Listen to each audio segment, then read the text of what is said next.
আসসালামু আলাইকুম। সুপ্রিয় শিক্ষার্থীবৃন্দ, তোমরা কেমন আছো? নিশ্চয়ই আল্লাহর অশেষ রহমতে ভালো আছো। আমিও তোমাদের দোয়ায় আল্লাহর অশেষ রহমতে ভালো আছি। আমি মোহাম্মদ মুখলেসউদ্দিন, সিনিয়র শিক্ষক, নাঙ্গিয়া সাঙ্গন আদর্শ দাখিল মাদ্রাসা, শ্রীপুর, গাজীপুর অনলাইন ক্লাসের পক্ষ থেকে সকলকে স্বাগত। আমরা আজ পূর্বের ধারাবাহিকতায় নবম ও দশম শ্রেণীর বাংলা প্রথম পত্র থেকে কবিতা নিয়ে আলোচনা করব। তো বন্ধুরা, স্ক্রিনে তোমরা কিছু ছবি লক্ষ্য করো যে দরিদ্র কিছু মানুষের ছবি এখানে দেওয়া আছে, যে মানুষের দ্বারে দ্বারে সাহায্য প্রার্থনা করছে, এরকম কিছু ছবি এখানে রয়েছে। এখানে মোল্লা কিংবা পুরোহিত কিংবা সুখী কিছু মানুষের ছবি এখানে দেওয়া রয়েছে। তো এই যে মানুষের মধ্যে যে অর্থনৈতিক পার্থক্য, মানুষের মধ্যে মানুষের যে বৈষম্য, এই বৈষম্য, এই পার্থক্য কিংবা এই অবহেলিত মানুষের নিয়ে যে কবিতাটি রচনা করা হয়েছে, তোমাদের নবম ও দশম শ্রেণীর পাঠ্য পুস্তকে অন্তর্ভুক্ত করা হয়েছে, সেই কবিতা নিয়ে আলোচনা করব। নিশ্চয়ই বন্ধুরা, এতক্ষণ তোমরা বুঝতে পারছ আমি কোন কবিতাটির কথা বলছি।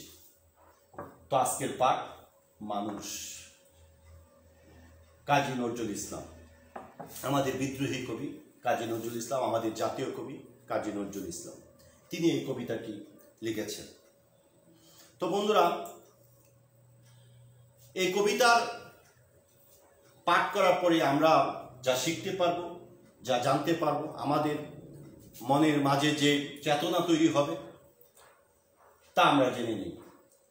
কাজী নজরুল ইসলামের পরিচয় বলতে পারবো, কঠিন শব্দগুলি অর্থসহ বাক্য তৈরি এবং কবিতাটি শুদ্ধ উচ্চারণে পাঠ করতে পারবো। মানুষ কবিতার মধ্যে যে সকল সামাজিক বৈষম্য প্রকাশ পেয়েছে তা বিশ্লেষণ করতে পারবো। মানুষ কবিতাটির মূল বক্তব্য বলতে পারবো। তো আমরা কবিতাটি পাঠ করার পূর্বে আমাদের জাতীয় কবি কাজী নজরুল ইসলাম সম্পর্কে কিছু তথ্য জেনে নিই। কাজী নজরুল ইসলাম 1899 সালে 24শে মে পশ্চিমবঙ্গের বর্ধমান জেলার আসানসোল মহকুমা চুরুলিয়া গ্রামে জন্মগ্রহণ করেন। তার পিতার নাম কাজী ফকির আহমেদ। তিনি 1917 সালে সেনাবাহিনী বাঙালি পল্টনে যোগ দিয়ে করাচি যান এবং সেখানেই তিনি সাহিত্য চর্চা শুরু করেন। কাজী নজরুল ইসলামের উল্লেখযোগ্য কাব্যগ্রন্থের মধ্যে অগ্নিবীণা, বিষের বাসী, ছায়ানট, প্রলয় শিখা, চক্রবাক, সিন্ধু হিন্দু, উপন্যাস বাদনহারা, মৃত্যু খোদা, গল্প ব্যথার দান, রক্তের বেদন, শিউলিমালা উল্লেখযোগ্য।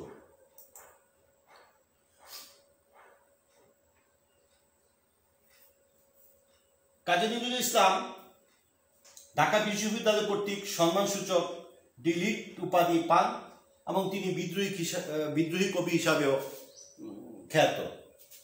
বাংলাদেশ সরকার কর্তৃক জাতীয় কবির মর্যাদা লাভ করেন এবং ভারত সরকার কর্তৃক পদ্মভূষণ পুরস্কার লাভ করেন। এই গুণী কবি বাংলা সাহিত্যে প্রতিটি শাখায় গল্প, কবিতা, উপন্যাস কিংবা গজল, গান, সর্বক্ষেত্রে সাহিত্যের প্রতিটা শাখায় তার বিচরণ রয়েছে। তিনি বাংলা সাহিত্যকে একটি উজ্জ্বল, একটি সমৃদ্ধ স্থানে পৌঁছে দিয়ে গেছেন। এই গুণী কবি আমাদেরকে ছেড়ে 1976 সালে 24শে আগস্ট ঢাকা পিজি হাসপাতালে শেষ নিঃশ্বাস ত্যাগ করেন। তো বন্ধুরা, আমাদের এই জাতীয় কবি কাজী নজরুল ইসলাম সব সময় মানবতার পক্ষে ছিলেন। তাকে আমরা মানবতার কবি হিসাবেও চিনি। তিনি প্রেমের কবি, তিনি বিদ্রোহী কবি, তিনি আমাদের জাতীয় কবি। আজকে আমরা যে কবিতাটি পাঠ করব, যে কবিতা আলোচনা করব, এখানেও তিনি মানুষের কথাই বলেছেন, তাই কবিতার নামকরণ করা হয়েছে মানুষ। তো তোমরা বই এবং খাতা কলম নিয়ে আমার সাথে যুক্ত হও এবং আমার সাথে কবিতাটি মনোযোগ সহকারে পড়ো এবং শুনো। মানুষ, কাজী নজরুল ইসলাম। গাহি সাম্যের গান, মানুষের চেয়ে কিছু নাই, নহে কিছু মহিয়ান। নাই দেশ কাল পাত্রের বেদ, অবেদ ধর্ম জাতি, সব দেশে সব কালে ঘরে ঘরে তিনি মানুষের জ্ঞাতি। পূজারি দুয়ার খুলো, ক্ষুধার ঠাকুর দাঁড়িয়ে দুয়ারে পূজার সময় হলো। স্বপ্ন দেখিয়া আকুল পূজারি খুলিল ভজনালয়। দেবতার বরে আজ রাজা টাজা হয়ে যাবে নিশ্চয়। জীর্ণ বস্ত্র শীর্ণ গাত্র, ক্ষুধায় কণ্ঠ ক্ষীণ। ডাকিল প্রান্ত, দ্বার খুলো বাবা, খাইনি তো 7 দিন। সহসা বন্ধ হলো মন্দির, বুখারি ফিরিয়া চলে। তিমির রাত্রি পথ জুড়ে তার ক্ষুধার মানিক জলে। ফুকারি কয়, ওই মন্দির পূজারি, হাই দেবতা তোমার নয়। মসজিদে কাল শিরনি আসিল, অঢেল গুস্ত রুটি। বাঁচিয়া গিয়াছে মোল্লা সাহেব, হেসে তাই কুটি কুটি। এমন সময় এলো মুসাফির, গায়ে আজারির চিন। বলে বাবা আমি বুকা ফাঁকা আছি আজ নিয়ে 7 দিন। তেরিয়া হইয়া হাকিল মোল্লা, বেলা হলো দেখি ঠেলা। বুকা আছো মর গু বাগানে গিয়ে। নামাজ পড়িস বেটা? বুখারি কহিল, না বাবা। মোল্লা হাকিল, তাহলে শালা সুজা পথ দেখ। গুস্ত রুটি নিয়ে মসজিদে দিল তালা। বুখারি ফিরিয়া চলে, চলিতে চলিতে বলে, 80টা বছর কেটে গেল, আমি ডাকিনি তোমায় কবু। আমার ক্ষুধার অন্ন তা বলে বন্ধ করনি প্রভু। তব মসজিদ মন্দিরে প্রভু নাই মানুষের দাবি। মোল্লা পুরুত লাগাইছে তার সকল দুয়ারের চাবি। কোথায় চেঙ্গিস গজনি মামুদ, কোথায় কালা পাহাড়। ভেঙ্গে ফেল ওই ভজনালয়ের যত তালা দেওয়া ধার। ক্ষুধার করে কে কপাট লাগায়, কে দেয় সেখানে তালা। সব দ্বার এর খোলা রবে, চালা হাতুড়ি শাবল চালা। হায় রে ভজনালয়, তোমার মিনারে চড়িয়া বন্ড গাহে স্বার্থের জয়। দেখো কাজী নজরুল ইসলাম কি চমৎকার ভাবে তিনি প্রথম প্যারায় সাম্যের গান গেয়েছেন। সকল মানুষ সমান, এখানে কোনো ভেদাভেদ নেই। তারপরে তিনি দুইটা ভাগে দুইটা বিষয় তিনি এখানে উপস্থাপন করেছেন, পূজারীকে নিয়ে এবং মোল্লাকে নিয়ে। এবং শেষ দিক দিয়ে তিনি বিদ্রোহী প্রতিবাদী কণ্ঠ তিনি এখানে সংযুক্ত করেছেন। ওই দুটি বিষয়কে তিনি ওই অন্যায়, ওই অবিচারের বিরুদ্ধে তিনি প্রতিবাদ দিয়ে তিনি শেষ করেছেন। শেষ লাইনে তিনি আরেকটি সুন্দর একটি লাইন দিয়ে তিনি শেষ করেছেন যে, হায় রে ভজনালয়, তুবার মিনারে চড়িয়া বন্ড গায়ে স্বার্থের জয়। এই যে মানুষ নিজের স্বার্থের পেছনে ছুটে, এটাই তিনি এখানে বোঝানোর চেষ্টা করেছেন। তো বন্ধুরা, কবিতাটির কিছু নতুন শব্দ রয়েছে, সে শব্দের অর্থগুলি আমরা এখন জানব। তাহলে আমরা কবিতার যে মূল বিশ্লেষণ, সেই বিশ্লেষণটা বুঝতে আমাদের সহজ হবে। প্রান্ত কি ছবি রয়েছে? পথিক, আজারি, রুগ্ন, ব্যথিত। গুবাগা মানে মৃত গরু ফেলার যে একটা নির্দিষ্ট স্থান থাকে, মরা গরু কিংবা আমরা ওই ডাস্টবিন, এরকম মরার স্থান। সাম্য মানে সমতা। তেরিয়া উদ্ধতভাবে মানে মানুষ খুব রাগান্বিত ভাবে কথা বলে না, এরকম তেরিয়া। ফুকারি মানে চিৎকার, আজারি ব্যতীত। ঠাকুর, ঠাকুর দেবতা, বর মানে আশীর্বাদ। বুখারি ক্ষুধার্ত ব্যক্তি। পুরোহিত, পুরোহিত যে মন্দিরে দায়িত্বে থাকেন, এরকম। তো বন্ধুরা, আমরা কিছু চিত্রের সাহায্যে এই মানুষ কবিতাটি বিশ্লেষণ করব এবং বোঝার চেষ্টা করব। হ্যাঁ, প্রতিটা লাইন বা লাইন আমরা ওই চিত্রের মাধ্যমে সুন্দর করে বোঝার জন্য এখানে আমি তোমাদেরকে উপস্থাপন করব। তোমরা আমার সাথে সাথে এটা বই নিয়ে বসো এবং বোঝার চেষ্টা করো। গাহি সাম্যের গান, মানুষের চেয়ে বড় কিছু নাই, নহে কিছু মহিয়ান। বলতেছে যে গাহি সাম্যের গান। সাম্য অর্থ আমরা আগে জেনেছি সমতা, যে আমরা প্রতিটা মানুষের মধ্যে মানুষের কোনো ভেদাভেদ থাকতে পারে না। মানুষ মানুষের পাশে দাঁড়াবে। হ্যাঁ, মানুষের চেয়ে বড় কিছু নাই, নহে কিছু মহিয়ান। মানে এই পৃথিবীতে যা কিছু মহান, তার মধ্যে মানুষ হলো সবার উপরে। আল্লাহ নিজেই ঘোষণা করেছেন যে হ্যাঁ, মানুষ হলো সৃষ্টির সেরা জীব। হ্যাঁ, মানুষ যাকে ভালো বলবে আমিও তাকে পছন্দ করব। তো এরকম যে মানুষের মধ্যে কোনো ভেদাভেদ নেই। নাই দেশ কাল পাত্রের ভেদ, অভেদ ধর্ম জাতি, সব দেশে সব কালে ঘরে ঘরে তিনি মানুষের জ্ঞাতি। এই যে তিনি শব্দটি, এই তিনি শব্দটি হলেন সৃষ্টিকর্তা। জ্ঞাতি আত্মীয়, মানে সকল মানুষের যে সৃষ্টিকর্তা, তিনি সকলেরই আত্মীয়, তিনি সকল মানুষের পাশে আছেন। তিনি দেশ কাল পাত্র, এই বাংলাদেশ কিংবা পাকিস্তান কিংবা সৌদি আরবে এরকম না, সব দেশেই তিনি বিরাজ করেন, সর্বদাই বিরাজ করেন, সব জায়গায় সব ঘরে ঘরে তিনি আছেন। কোনো হিন্দু খ্রিস্টান বৌদ্ধ যেন আলাদা না, তিনি হিন্দুদেরও সৃষ্টিকর্তা, মুসলমানদেরও সৃষ্টিকর্তা, খ্রিস্টানদেরও সৃষ্টিকর্তা। এই পৃথিবীতে সব কিছু সৃষ্টি তিনি করেছেন, এই কারণে সকলের ঘরে ঘরে তিনি আছেন। কবি কিন্তু এখানে সৃষ্টিকর্তাকে যে তিনি সকল সৃষ্টির মালিক, এটা এখানে বুঝিয়েছেন। এবং মানুষ যে সকল পর্যায়ে সব জায়গায় মানুষই সর্বশ্রেষ্ঠ, এটা তিনি এই প্রথম 4টি লাইনে বোঝানোর চেষ্টা করেছেন। আমরা পরে দেখি যে পূজারি দুয়ার খোলো, ক্ষুধার ঠাকুর দাঁড়িয়ে দুয়ারে, পূজার সময় হলো।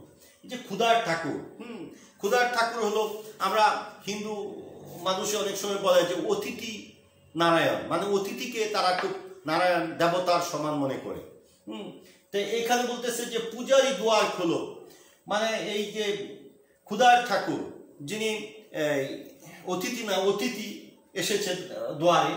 হ্যাঁ, পূজার সময় হল। স্বপন দেখিয়া আকুল পূজারি খুলিল ভজনালয়, দেবতার বরে, বরে মানে কি আশীর্বাদে, আস রাজা টাজা হয়ে যাবে নিশ্চয়। হ্যাঁ, যে দেবতার বরে, দেবতার আশীর্বাদে সে আজকে রাজা হয়ে যাবে হয়তো, নিশ্চয়। সে স্বপ্ন দেখতেছে, কে জানি তাকে ডাকতেছে হ্যাঁ দরজা খোলার জন্য, এবং হয়তো সে ভাবছে যে দেবতা আসছে, হ্যাঁ তার আশীর্বাদে সে আজকে রাজা টাজা হয়ে যাবে কিংবা অনেক বড় কিছু হয়ে যাবে, এরকম তার চিন্তা, এরকম সে ভাবতেছিল। কে ভাবতেছিল? পুরোহিত। দরজা খোলার পরে কি ঘটনাটা ঘটলো দেখো। জীর্ণ বস্ত্র শীর্ণ গাত্র, ক্ষুধায় কণ্ঠ ক্ষীণ। বলতেছে জীর্ণ বস্ত্র মানে ছিঁড়া পাড়া কাপড়, হ্যাঁ, শীর্ণ গাত্র খুব শুকনা একটা দেহ, মানে একবার রোগা সোগা মানুষ। ক্ষুধায় কণ্ঠ ক্ষীণ মানে ক্ষুধা, সে ক্ষুধার্ত, তার কণ্ঠটা একবারে চিকন হয়ে গেছে, এরকম ক্ষীণ। ডাকিল প্রান্ত পথিক, প্রান্ত মানে পথিক, ডাকিল প্রান্ত, দ্বার খুলো বাবা খাইনি তো 7 দিন। মানে ডাক দিতেছে পূজারীকে যে দ্বার খুলো বাবা, দরজাটা খুলো, আমি 7 দিন ধরে কিছুই খাইনি। সহসা বন্ধ হলো মন্দির। যখন খাবারের কথা বলছে, হ্যাঁ, তখন তো সে বুঝলো না, আমি তো স্বপ্ন দেখছি, হ্যাঁ, আমি তো রাজা টাজা হওয়ার কোনো সুযোগ নাই। হ্যাঁ, তখন সে কি করলো? সহসা বন্ধ হলো মন্দির, মানে মন্দিরটা বন্ধ করে দিল। বুখারি ফিরিয়া চলে তিমির রাত্রি, মানে গভীর রাত্রি, পথ জুড়ে তার ক্ষুধার মানিক জ্বলে। আমরা অনেক সময় ক্ষুধার্ত থাকলে বলি না, পেট ক্ষুধায় জৈলা পুয়া শেষ হয়ে যাচ্ছে। এরকমই সে যেহেতু 7 দিন ধরে খায় না, তার পেটে ক্ষুধা যে মানি, মানে ক্ষুধার যন্ত্রণা, সে খুব কাতরাচ্ছে। বুখারি ফুকারি কয়, মানে ফুকারি মানে কি? চিৎকার। বুখারি চিৎকার করে বলতেছে, ওই মন্দির পূজারী, হাই দেবতা তোমার নয়। বলতেছে ওই মন্দির পূজারী, সে পূজারী দখল করে বসে আছে, সে খাবার সবকিছু তার আয়ত্তে নিয়ে গেছে, তার স্বার্থে সে ব্যবহার করছে। হ্যাঁ, এটা তোমার নয়। দেবতা বলতে এটা তোমার নয়।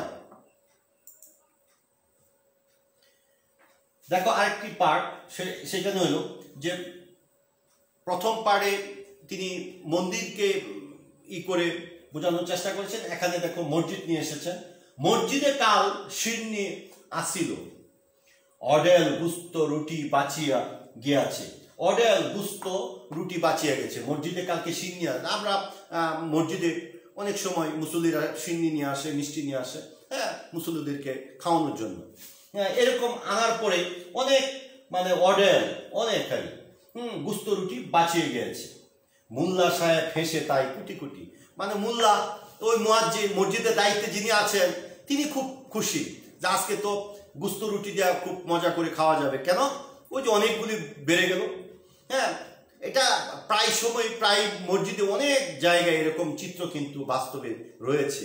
হ্যাঁ, যখন যদি দেখা গেছে যে মিষ্টি আনা হয় অনেক, সেখানে কিছু কম দিয়ে বাড়ানো হয়, যেন সে মজা করে সে পরে তার আয়ত্তে নিয়ে যেতে পারে।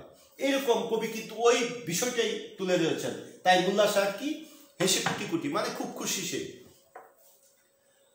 এমন সময় এলো মুসাফির, গায়ে আজারির চিন। আজারির মানে কি?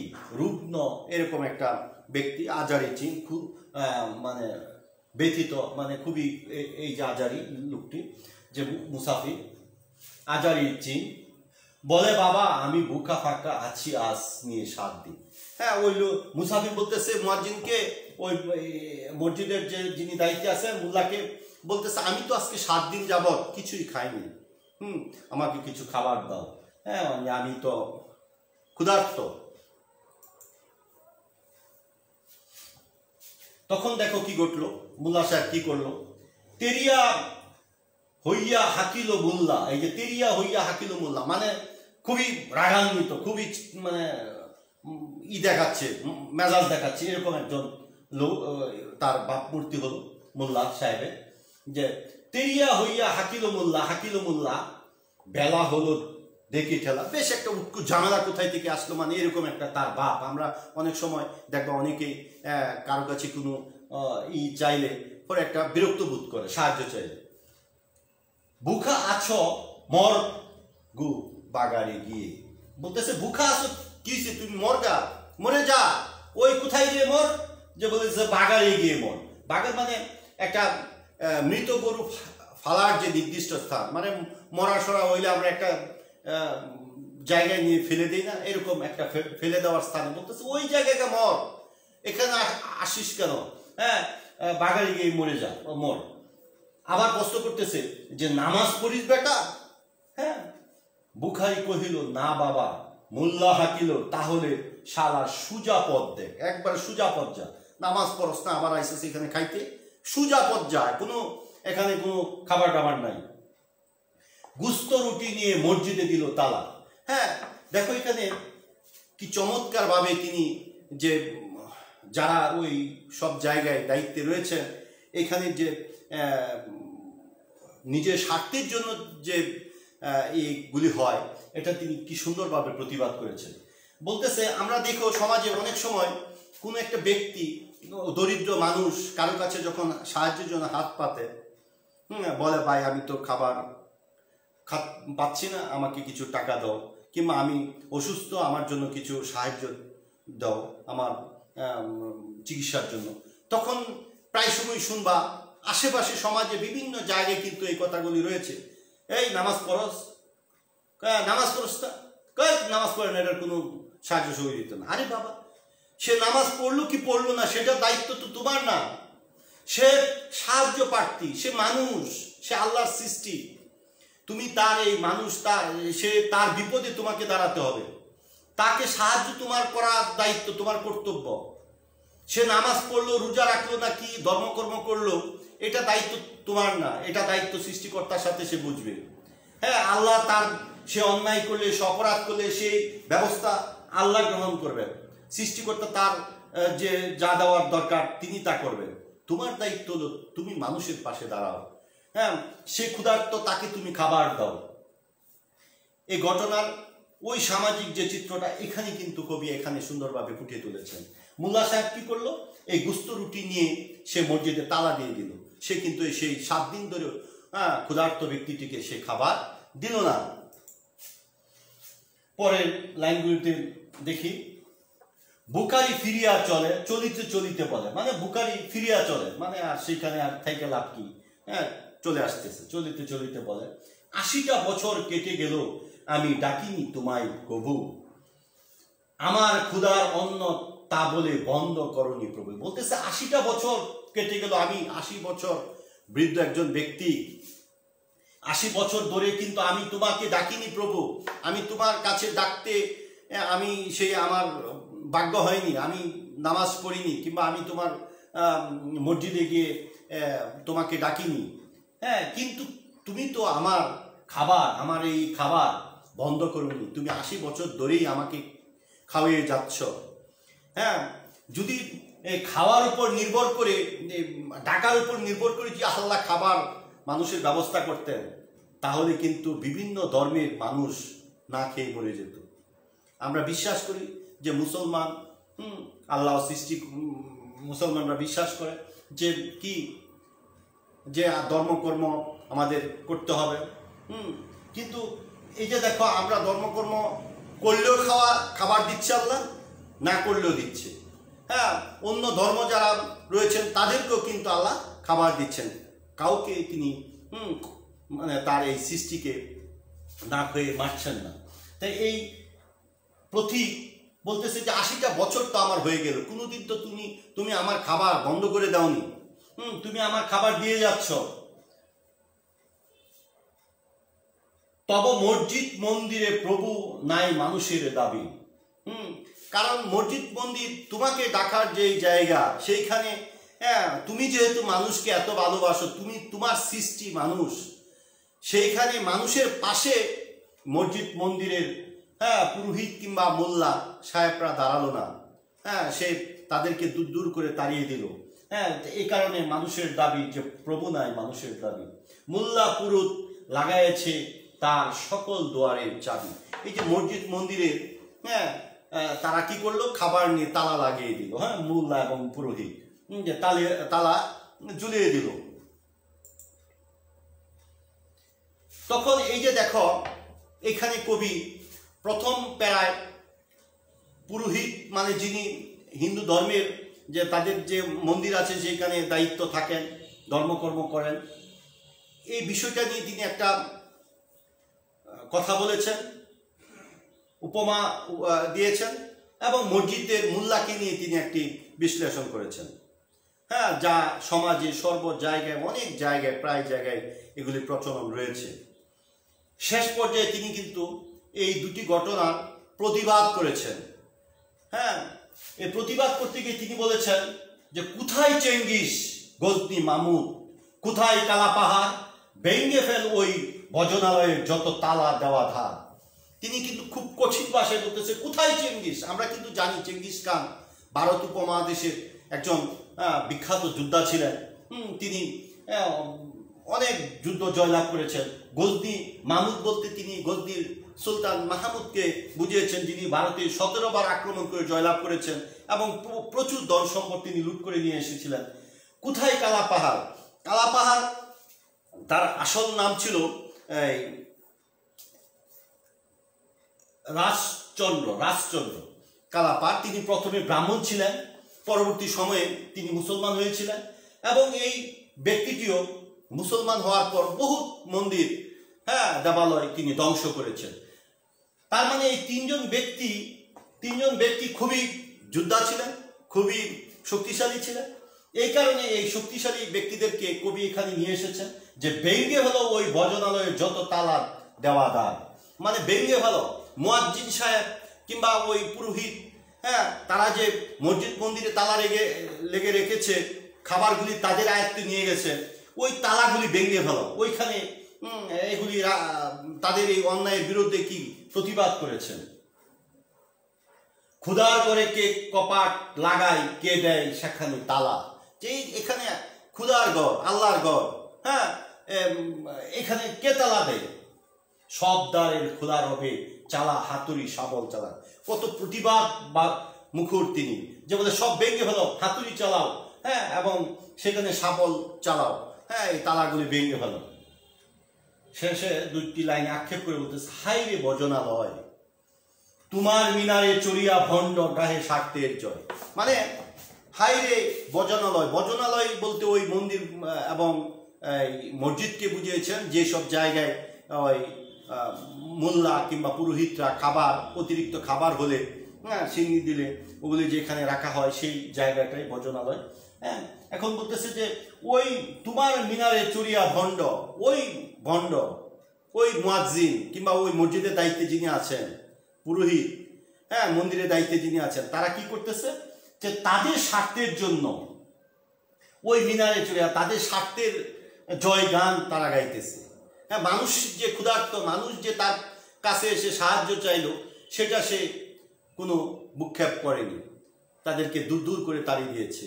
হ্যাঁ, এই যে নিজের স্বার্থটাকে তিনি বড় করে দেখলেন, মানুষের পাশে যে তারা মসজিদের কিংবা মন্দিরের, হ্যাঁ, সমাজের একটি উঁচু জায়গায় থাকার পরও মানুষের পাশে না দাঁড়িয়ে নিজের স্বার্থটাকে বড় করে দেখেছেন, এই কথাটাই তিনি সুন্দর করে এই কবিতার মাধ্যমে বোঝানোর চেষ্টা করেছেন আমাদের জাতীয় কবি কাজী নজরুল ইসলাম। এই যে মানুষ, আমাদের যে মূল দায়িত্ব ধর্মকর্মর পাশাপাশি আমাদের যে মূল চেতনা মানুষের পাশে মানুষের দাঁড়ানো, প্রতিটা মানুষের মধ্যে যে সমতা, প্রতিটা মানুষ যে আল্লাহর সৃষ্টি এবং মানুষ যে সৃষ্টির সারা জীব, আপদে বিপদে সব সময় মানুষের পাশে দাঁড়াবে, এটাই হলো প্রকৃতপক্ষে মানুষের দায়িত্ব, কর্তব্য। এখানে যারা দায়িত্বে আছেন, মোল্লা কিংবা পুরোহিত, তারা কিন্তু অনেক সময় অনেক জায়গায় এই কাজ থেকে তারা বিরত থেকে তাদের নিজের স্বার্থটাকে বড় করে দেখেন। কিন্তু আমাদের ভাবা উচিত, আমরা এই পৃথিবী ছেড়ে চলে যেতে হবে, প্রতিটা মানুষের পাশে আমাদের থাকতে হবে, হ্যাঁ, এবং যার যেই অবস্থান থেকে, হ্যাঁ, যেখানে অন্যায় সেখানে আমাদের কি করতে হবে? প্রতিবাদ করতে হবে, এবং যার যে অধিকার, সে অধিকার আদায়ের জন্য সর্বদাই সচেষ্ট থাকতে হবে। কাজী নজরুল ইসলাম এই কারণেই তিনি আমাদের জাতীয় কবি, তিনি মানবতার কবি, কারণ তিনি সর্বসময় মানুষের জয় গান গেয়েছেন। তিনি এই সাম্প্রদায়িক যে সেখানে সবসময় প্রতিবাদী হয়ে উঠেছেন, যে না, এখানে মানুষ হলো সবার উপরে, হ্যাঁ, মানুষের বিপদে আপদে সবসময় তার পাশেই আমাদেরকে থাকতে হবে। এই চিন্তা চেতনাটাই কবি বোঝানোর চেষ্টা করেছেন। প্রিয় শিক্ষার্থীরা, আমরা এই যে কবিতাটি পড়লাম, তোমাদের মধ্যে আমি আশা করি এই জিনিসটাই জাগ্রত হবে যে সবার উপরে মানুষ সত্য, তার উপরে নাই। মানে সবসময় আমরা কি করব? সাম্যের গান গাইব, আমরা মানুষের মধ্যে কোনো ভেদাভেদ সৃষ্টি করব না, হ্যাঁ, এবং যেখানেই অপরাধ হবে, যেখানেই অন্যায় হবে, সেখানে আমরা প্রতিবাদী হয়ে উঠব। এটাই বোঝানোর যে মূল উদ্দেশ্য ছিল কবি, তা বোঝানোর চেষ্টা করেছেন। তো যেহেতু এটা অনলাইন ক্লাস, সামনাসামনি তোমরা উপস্থিত নেই, সেই হিসাবে আমি দলগত কাজ কিংবা একক কাজ সেগুলি নিয়ে আলোচনা করতে পারছি না। তো আমরা এই কবিতার মধ্যে যা জানতে পারলাম, তোমরা যা বুঝতে পেরেছ, কিছু মূল্যায়ন আমরা করে নেই। মানুষ কবিতায় কবি কার জয়গান গেয়েছেন? মানুষ কবিতায় কিন্তু কবি সাম্যের জয়গান গেয়েছেন। মানুষ কবিতায় চেঙ্গিস খানকে কিসের প্রতীক বাবা হয়েছে, ধ্বংসের প্রতীক। মানে চেঙ্গিস খান যোদ্ধা ছিলেন, কবিতায় তিনি ওই ধ্বংস মানে ওই মসজিদ মন্দিরের তালা ভেঙে চুরমার করে দেওয়ার জন্য কিন্তু আহ্বান জানিয়েছিলেন কবি। এখানে কবিতার দুটি লাইন। কাজী নজরুল ইসলাম তার উমর ফারুক কবিতায় হযরত উমর রাদিয়াল্লাহু সম্পর্কে বলেন, কি বলেন দেখো, ফেরদৌস ছাড়ি নেমে এসো তুমি সেই শমশের দড়ি, আর একবার লোহিত সাগরের লালে লাল হয়ে মরি। এখানে মানুষ, এই জায়গায় মানুষ কবিতায় কবি কোন মনোভাবের প্রকাশ ঘটেছে, কোন মনোভাবের প্রকাশ ঘটেছে? বিদ্রোহী মনোভাবের কিন্তু প্রকাশ ঘটেছে। ৮০টা বছর কেটে গেল আমি ডাকিনি তোমায় কবু, আমার ক্ষুধার অন্ন তা বলে বন্ধ করনি প্রভু। কবিতায় এই চয়নটিতে কি প্রকাশ পেয়েছে? যে ওই আমরা যে কবিতার মধ্যে যে লাইন দুটো পেলাম, এখানে প্রকাশ পেয়েছে যে খুব যে কবি এই মুসাফির, যে তার প্রভু তার খাবার ৮০টা বছর কাটে গেল, নামাজ রোজা পড়লো না, তারপরে তার খাবার বন্ধ করেনি। এখন এই মোল্লা সাহেব তার কাছে খাবার চেয়ে সে খাবার পেল না, এই ক্ষোভটাই কিন্তু প্রকাশ পেয়েছে। তো বন্ধুরা, তোমরা খাতায় একটি বাড়ির কাজ দিচ্ছি, সেটা সুন্দর করে লিখে নাও, হ্যাঁ, এবং এটা সুন্দর করে খাতায় উত্তরটা লেখার চেষ্টা করবে। মানুষ কবিতাটি মানবতা প্রতিষ্ঠার এক প্রতিবাদী চেতনা, এই উক্তিটি বিশ্লেষণ করে একটি প্রতিবেদন তৈরি করে। যে আমরা এই যে মানুষ কবিতা যা শিখলাম, যা জানলাম, যে মানবতার প্রতিষ্ঠার এক প্রতিবাদী চেতনা, মানুষের পাশে যে মানুষ দাঁড়াতে হবে, কবি কিন্তু এটা সুন্দরভাবে বিশ্লেষণ করেছেন। এবং মোল্লা কিংবা পুরোহিত যে অন্যায় করেছে, তার নিজের স্বার্থটাকেই সে বড় করে দেখেছে, সে তার স্বার্থের জন্য ক্ষুধার্ত মানুষগুলিকে সে তাড়িয়ে দিয়েছে। সেই যে প্রতিবাদী চেতনা শেষ পর্যায়ে কবি সুন্দরভাবে চেঙ্গিস খানকে নিয়ে এসেছেন, গজনী সুলতান মাহমুদকে নিয়েছেন, কালা পাহাড়কে নিয়ে ভেঙে ফেলার জন্য বলেছেন দরজা কিংবা তালা। সেই যে প্রতিবাদী চেতনা, সেই প্রতিবাদী চেতনা, এই উক্তিটি বিশ্লেষণ করে তুমি একটা প্রতিবেদন লিখে রাখবে খাতায়।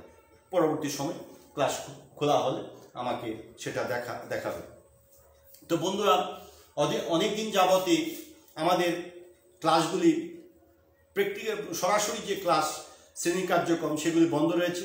সরকার বিভিন্নভাবে প্রচেষ্টা চালাচ্ছে অনলাইন ক্লাসের ভিত্তিতে তোমাদের যে শিক্ষার যে ঘাটতি, সেই ঘাটতিটি পুষিয়ে নেওয়ার জন্য শিক্ষকরা সারা বাংলাদেশ থেকে প্রতিটা প্রতিষ্ঠান থেকে আপ্রাণ চেষ্টা করে যাচ্ছেন তাদের এই কোমলমতি ছাত্রছাত্রীদের যে শিক্ষার যে ক্ষতিটা সেটা কিছুটা হলেও পুষিয়ে নেওয়ার জন্য। আমরাও এই নান্দিয়া সাঙ্গ আদর্শ দাখিল মাদ্রাসা অনলাইন ক্লাসের মাধ্যমে আমাদের কিংবা যারাই শুনছেন সারা বাংলাদেশের সকল ছাত্রছাত্রী এখন প্রতিটা স্টুডেন্টের শিক্ষক এবং প্রতিটা টিচারের সারা বাংলাদেশের সকল শিক্ষা প্রতিষ্ঠানের ছাত্র সবাই ওই টিচারের ছাত্র। এরকম একটা প্ল্যাটফর্ম কিন্তু তৈরি হয়েছে সারা বাংলাদেশে। আমার কিংবা আমাদের এই প্রতিষ্ঠানের সকল ক্লাস সারা বাংলাদেশে দেখছেন সকল ছাত্রছাত্রী, অন্য প্রতিষ্ঠানের টিচারদের ক্লাসগুলিও সারা বাংলাদেশ সকল স্টুডেন্ট দেখছেন।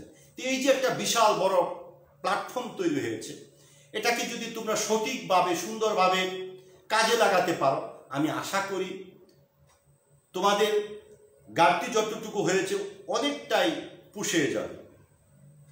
আমি নবম ও দশম শ্রেণীর বাংলা পাঠ্যপুস্তকের সিলেবাসের যে কবিতাগুলো রয়েছে প্রায় শেষ করে ফেলেছি। তোমরা যদি এই মাদ্রাসা পেজে নান্দিয়া সাঙ্গন আদর্শ দাখিল মাদ্রাসা পেজ কিংবা নান্দিয়া সাঙ্গন আদর্শ দাখিল মাদ্রাসা ইউটিউব চ্যানেলে তোমরা যদি এই ক্লাসগুলি দেখার চেষ্টা করো এবং বারবারই কিন্তু তুমি দেখতে পারবে, কোনো যেখানেই সমস্যা হয়েছে সেখানেই কিন্তু তুমি শোনার বোঝার কিন্তু একটা সুযোগ আছে। প্র্যাকটিক্যাল ক্লাসে হয়তো আমি একবার বলে গেলাম সেটা আর রিপিট করার সুযোগ থাকে না, কিন্তু অনলাইন ক্লাসের একটা সুবিধা হলো আমি যে আজকে এই কবিতাটি পড়ালাম এটা তুমি একবার যদি বুঝতে না পারো, দ্বিতীয়বার তৃতীয়বার বারবার তুমি এটা শুনে দেখে সুন্দর করে তুমি কবিতাটা আয়ত্ত করতে পারবে। এই সুযোগটা কিন্তু আমাদের তৈরি হয়েছে। তোমরা যদি এই সুযোগটাকে সঠিক সুন্দরভাবে ব্যবহার করো, তাহলে নিশ্চয় উপকৃত হবে। এবং সেই প্রত্যাশা রেখে সকলেই এই অনলাইন ক্লাসগুলি তোমরা মনোযোগ সহকারে দেখবে, সেই আশা রেখে তাহলে শিক্ষক সমাজের যে পরিশ্রম, সেই পরিশ্রমটা সার্থক হবে। আর যদি তোমরা এগুলি না দেখো কিংবা না মনোযোগ সহকারে শোনার চেষ্টা করো, তাহলে কিন্তু এই প্রচেষ্টা সম্পূর্ণ ব্যর্থ হবে। তাই আমি আশা রাখব তোমরা এই ক্লাসগুলি দেখার মাধ্যমে উপকৃত হবে, সেই প্রত্যাশা রেখে আজকের মতো আমি এখানেই শেষ করছি। খুদা হাফেজ। আসসালামু আলাইকুম।